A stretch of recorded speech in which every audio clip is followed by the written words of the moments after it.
नवंबर 2019 की रात को रॉ के हाथ एक ऐसी टेररिस्ट की इंफॉर्मेशन लगी जिसने भारत को खून के आंसू रुलाया था। दरअसल उस रात रॉ के चीफ समंत गोयल बड़ी अफरा तफरी में पीएम नरेंद्र मोदी के रेजिडेंस पहुंचते हैं। अब क्योंकि रात बहुत हो चुकी थी तो मोदी भी संशय में थे कि ऐसा क्या हुआ जो रॉ के चीफ देर रात मेरे पास आए हैं, क्योंकि बात ही कुछ ऐसी थी। दरअसल रॉ के हाथ ऐसी इंफॉर्मेशन लगी थी 26/11 अटैक के पीछे रहे मास्टरमाइंड की, जिसका नाम था हाफिज सईद। यही नहीं बल्कि लश्कर तैयबा जैसे बड़े टेररिस्ट ऑर्गेनाइजेशन का फाउंडर भी सईद हफीज था। ये खबर सुनते ही मोदी जी आधी रात को कैबिनेट की मीटिंग बोल पाते हैं जिसमें अजीत डोभाल भी शामिल। समंत गोयल कहते हैं कि ये सब हमारा निजी मामला है।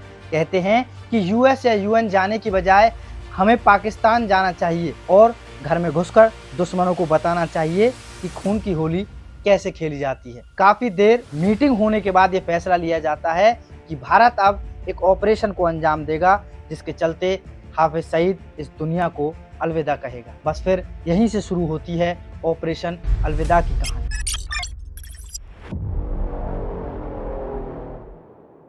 रॉ के पास हाफिज सईद की लोकेशन होने के बाद भी रॉ के लिए हफीज को मारना ऐसा था जैसे शेर के मुंह में हाथ डालना, क्योंकि हाफिज सईद लाहौर के सबसे पॉश एरिया जौहर टाउन में रहता था, जिसकी सिक्योरिटी का जिम्मा खुद पाकिस्तान पुलिस ने उठा रखा था। आईएसआई का खास होने की वजह से हाफिज सईद को नेक्स्ट लेवल की सिक्योरिटी प्रोवाइड की जाती थी। सबसे पहले हाफिज की हर छोटी से छोटी चीज़ की इंफॉर्मेशन चाहिए थी और ये इंफॉर्मेशन जब ही मिल पाती जब रॉ हाफिज सईद के आसपास रहती। मतलब उन्हें अपना एक बेस चाहिए था हाफिज सईद के आसपास, क्योंकि अब रॉ एजेंट्स को तो हाफिज सईद के घर के पास कोई घर किराए पर नहीं मिल सकता था। तो उन्होंने एक बंदे की तलाश थी जो कि पाकिस्तान का ही हो और उस पॉश एरिया में घर लेने के काबिल हो। फाइनली रॉ की तलाश खत्म होती है दुबई जाकर। दिसंबर 2019 में नावेद नाम का एक बंदा पिछले 6 महीनों से दुबई की जेल में था, वो भी एक छोटी सी चोरी की वजह से। अब दुबई के लोग काफ़ी स्ट्रिक्ट हैं तो नावेद को यही लगता था कि उसके बाहर जाने की उम्मीद अब ख़त्म हो चुकी है। लेकिन नावेद की लाइफ में आता है अब एक नया मोड़, और वो ये था कि एक वासे नाम के आदमी ने नावेद की बेल करवा दी। जेल से बाहर आते ही नावेद वासे से मिलता है और उसे पूछता है कि आप कौन हो और आपने ये एहसान मुझ पर क्यों किया।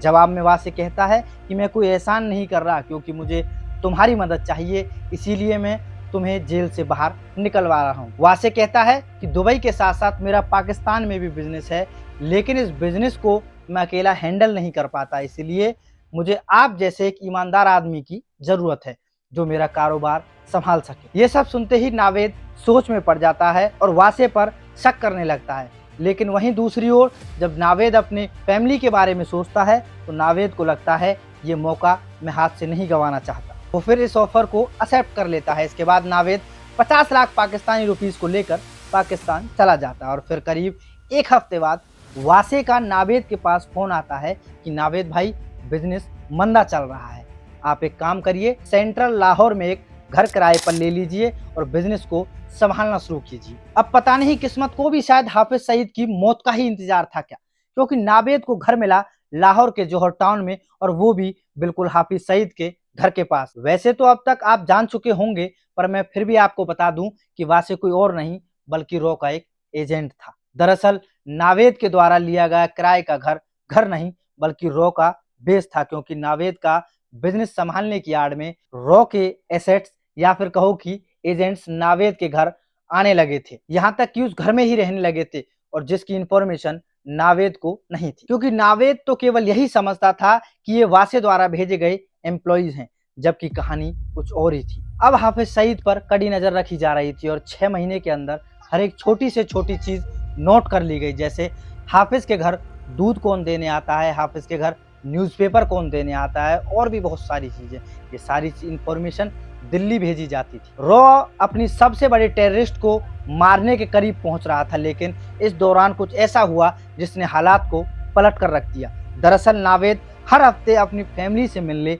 अपने घर जाता था, जिस पर रॉ ने ज्यादा गौर नहीं किया था, क्योंकि वो समझते थे नावेद उनका एक खरीदा हुआ असेट है, जिसके चलते रॉ इस बात पर ध्यान नहीं देती है। अब रॉ तैयार थी एक्शन के लिए। तब वासे का नावेद के पास कॉल आता है और वो नावेद को दुबई बुला लेता है। अब उस मीटिंग के दौरान बातों बातों में वासे कहता है कि नावेद, तुम्हें लगता है कि पाकिस्तान टेररिस्ट को पनाह देकर गलत कर रहा है। जिसके जवाब में नावेद बोलता है कि भाई वो हिंदुस्तानियों को मारते हैं, हमें थोड़ी ना वो कुछ कहते हैं। वासे बोलता है मैं एक यहूदी हूँ और मैं 26/11 अटैक में अपने परिवार को खो चुका हूँ, इसीलिए मैं तुम्हारे पड़ोस में रह रहे हाफिज सईद को मारना चाहता हूँ। ये सुनते ही नावेद के पैरों के नीचे से जमीन फिसल जाती है।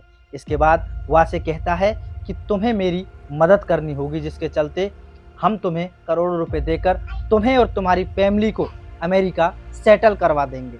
अब नावेद घबरा गया और उसे समझ नहीं आ रहा था कि वो क्या करे, लेकिन पैसों के आगे किसी की नहीं चली। फाइनली नावेद इस काम के लिए मान जाता है और नावेद के पाकिस्तान पहुंचने से पहले ही उसके अकाउंट में 15 करोड़ रुपए ट्रांसफर कर दिए जाते हैं। अब रॉ बस एक कदम दूर था हाफिज सईद को यमराज के दर्शन करवाने के। अब एक रात रॉ हेडक्वार्टर्स में कई ऑफिसर्स मीटिंग के लिए आते हैं और काफी देर तक डिस्कस करने के बाद ये फैसला लिया जाता है कि हाफिज सईद को कार बम से उड़ाया जाएगा। जिसके बाद नावेद के घर में रह रहे रॉ एजेंट्स एक ब्लैक कोरोला कार को खरीद लेते हैं और उसमें 300 केजी RDX फिट कर देते हैं और फिर नावेद को बिन बताए वो कार एक अंडर कंस्ट्रक्शन बिल्डिंग में खड़ी कर दी जाती है। अब रॉ को तलाश थी एक ऐसे सुसाइड बॉम्बर की जो कुछ पैसों के लिए अपनी जान दांव पर लगा सके और जो RDX से लैस कार को हाफिज के घर में जाकर दे मारे। और ये तलाश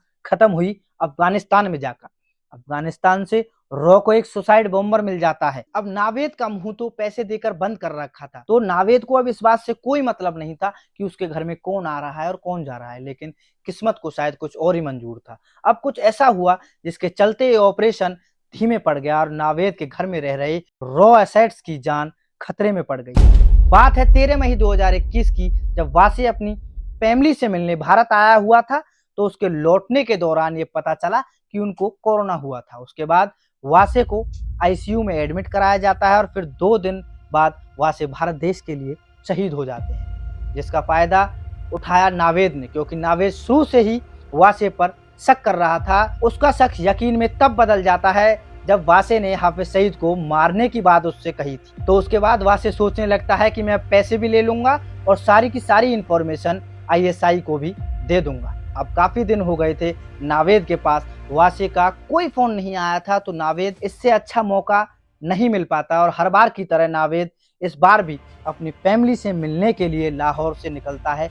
लेकिन अपनी फैमिली से मिलने की बजाय नावेद इस बार एक हाई रैंकिंग ISI ऑफिसर से मिलता है और इस ऑपरेशन की सारी जानकारी ISI को दे देता है। अब इसके बाद ISI अपनी इन्वेस्टिगेशन शुरू कर देती है और वो रॉ एजेंट्स को पकड़ने के लिए ISI नावेद के लाहौर वाले घर में पहुंच जाती है। लेकिन वहां पहुंचने के बाद ISI को कुछ नहीं मिलता, क्योंकि नावेद कई दिनों से लाहौर नहीं लौटा था, जिसके चलते रॉ एजेंट्स को भी इस बात की भनक लग चुकी थी और वो वहां से फरार हो गए थे। यहाँ तो रॉ ने ISI को चकमा दे दिया, लेकिन वहीं दूसरी ओर हाफिज सईद की प्रोटेक्शन और बढ़ा दी। हाफिज सईद के घर की एंट्रेंस से करीब 10 मीटर की दूरी पर बैरिकेड्स लगा दिए गए थे। अब सवाल ये था कि ऑपरेशन आगे बढ़ाएंगे या नहीं, और ये बात दिल्ली पहुंचती है, जहां समंत गोयल PM मोदी से डिस्कशन कर रहे थे कि कैसे उनको ये ऑपरेशन फेल होने की कगार पर है।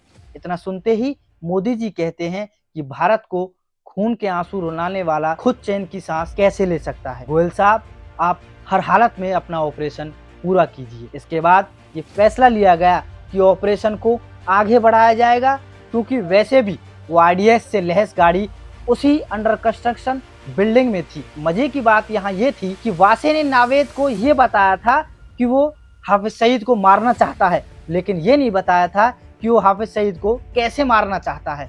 बात है जून 2021 सुबह 11 बजे की, जब रॉ एजेंट्स ISI से बचकर उस अफगानी आदमी को उस बिल्डिंग में ले जाते हैं और उसको सारा प्लान दोबारा बताते हैं। जिसके बाद 300 केजी RDX से लैस गाड़ी 70 किलोमीटर प्रति घंटे की रफ्तार से जोहर टाउन की सड़कों पर दौड़ती नजर आती है, जिसका लक्ष्य केवल एक होता है, हाफिज सईद का घर। अब इस गाड़ी को देखकर पहली चेक पोस्ट पर तैनात पुलिस वाले इस गाड़ी को रोकने के लिए बोलते हैं, लेकिन इससे पहले वो पुलिस वाले कुछ एक्शन ले जाते हैं। उससे पहले ये गाड़ी वहां बने बैरिकेड से टकरा जाती है और फिर एक बार बहुत जोर से धमाका होता है, जो कि हाफिज सईद के घर के एंट्रेंस के चित्रे चित्रे कर देता है। मासूमों की जान लेने वाले के घर के पास इतनी जोर से धमाका होता है, तब मानो इस हाफिज सईद की जान हलक में आ जाती है और वो चूहे की तरह खुद को एक सोफे के पीछे छुपा लेता है। हालांकि हाफिज सईद बच गया और ऑपरेशन अलविदा कामयाब नहीं हो पाया, लेकिन हाफिज को ये समझ में आ चुका था कि उसको यमराज के पास पहुंचाने से अब कोई नहीं रोक सकता। उस अटैक से हाफिज सईद इतना डर गया था कि वो जब से लेकर और आज तक अपने घर से निकलने की हिम्मत नहीं जुटा पा रहा है। देखा जाए तो हाफिज सईद को यमलोक पहुंचाने की टिकट तो कट चुकी है और अब बस में बैठने का इंतजार है। और मजे की बात यहाँ ये है कि इस बस का ड्राइवर कोई और नहीं बल्कि खुद रॉ होगी, जो कि ऐसे टेररिस्टों को यमलोक पहुंचाने का अच्छी तरीके से काम करती है। दोस्तों वीडियो अच्छी लगी तो कमेंट करके ज़रूर बताइएगा। Thank you so much.